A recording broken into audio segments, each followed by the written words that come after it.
there's a lot of talk around, of course, diversity, inclusion, equity, a lot of those things organizations are working, and each one of us is looking at it in a different lens. From your vantage point, how are you observing the climate and culture around this changing, Uma? Yeah, I try to use diversity, equity, inclusion, and belonging together. Mhm. And I think it's a great evolution from, we used to just say D and I, right? And we are evolving in terms of how we think about inclusion, and everyone has so many terms out there. I will just speak from my own point of view. And I'll give a few examples. We have people who are starting out their careers, joining VMware, and some of them we've taken into a special projects office where they get to work with senior leaders.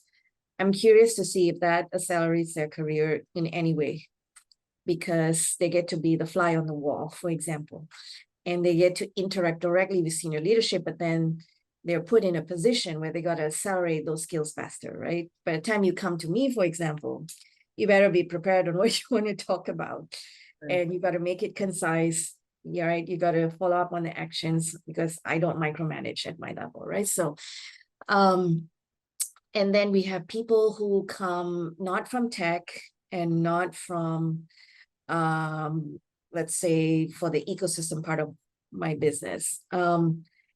And you have to think about, okay, how do I help this person be successful? One, I got to give them more time.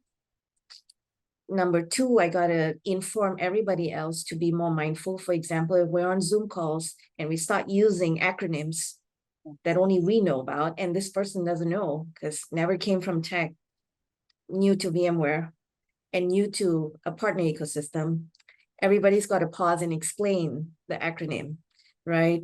I used to record meetings so that people like that could go back and listen to the recording and come and ask me questions, right? So I think you got to have different considerations. And I'm still a big believer from my work at Lean, and it is one person at a time.